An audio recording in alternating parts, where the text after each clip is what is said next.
खुदावंद यस्सु अल मसीह के ज़िंदा और जलाली नाम में आप तमाम बहनों और भाइयों की सलामती हो। दोस्तों, खुदावंद यस्सु मसीह के आने और मसलूब होने की बेशुमार पेशन गोइयाँ पुराने अहदनामा में मौजूद हैं। मुफस्सिरीन के मुताबिक आने वाले मसीहा के बारे में पेशन गोइयाँ सैकड़ों की तादाद में हैं। इस वीडियो में हम आपको चंद वाज़े और अहम तरीन पेशन गोइयों के बारे में हवालों के साथ बताएंगे। तो चलिए दोस्तों, पहले हम आपको खुदावंद यस्सु अल मसीह की पैदाइश के मुतल्लिक पेशन गोइयों के बारे में बताते हैं। यसाया 7 बाब और उसकी 14 आयत। लेकिन खुदावंद आप तुमको एक निशान बख्शेगा। देखो, एक कमारी हामिला होगी और बेटा पैदा होगा और वो उसका नाम इमानुएल रखें। प्यारे दोस्तों, दूसरी पेशन गोई यसाया ही की किताब में से 9वां बाब और उसकी 6ठी आयत। इसलिए हमारे लिए एक लड़का तवल्लद हुआ और हमको एक बेटा बख्शा गया और सल्तनत उसके कंधे पर होगी और उसका नाम अजीब, मुशीर, खुदाए कादिर, अब्दियत का बाप, सलामती का शहजादा होगा। चलिए बढ़ते हैं तीसरी पेशन गोई की तरफ। तो जनाब, तीसरी पेशन गोई मीका उसका 5वां बाब और उसकी दूसरी आयत में है। इसमें यूँ लिखा है, लेकिन ए बैतलहम इफ़राता, अगरचे तू यहूदा के हज़ारों में शामिल होने के लिए छोटा है, तो भी तुझ में से एक शख्स निकलेगा और मेरे हुजूर इसराइल का हाकिम होगा और उसका मस्दर ज़माना साबिक, हाँ, कदीमुल अयाम से है। चलिए दोस्तों, आगे बढ़ते हैं यस्सु की खिदमत और मौत के मुतल्लिक पेशन गोइयों की तरफ।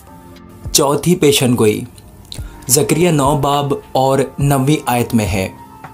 इसमें यूँ मरकूम है, ए बिन्ते सयून, तू नहायत शादमान हो। ए दुख्तर यरूशलेम, खूब ललकार, क्योंकि देख, तेरा बादशाह तेरे पास आता है। वो सादिक है और निजात उसके हाथ में है। वो हलीम है और गधे पर, बल्कि जवान गधे पर सवार है। 5वीं पेशन गोई हम ज़बूर की किताब में से पढ़ेंगे।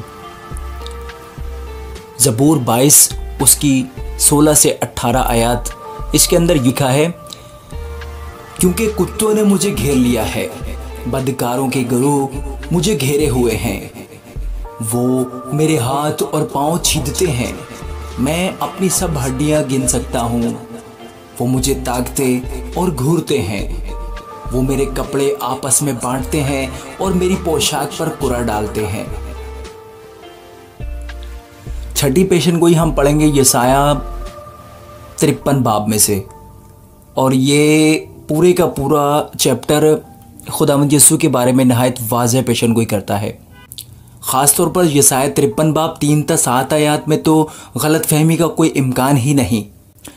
यहाँ यूँ लिखा है, वो आदमियों में हकीर और मरदूद, मर्दे गमनाक और रंज का आशना था। लोग उससे गोया रोपोश थे। उसकी तहकीर की गई और हमने उसकी कुछ कदर न जानी। हालांकि वो हमारी ख़ताओं के सबब से घायल किया गया और हमारी बद किरदारी के बायस कुचला गया। हमारी ही सलामती के लिए उस पर सियासत हुई, ताकि उसके मार खाने से हम शिफा पाएँ। हम सब भेड़ों की मानद भटक गए।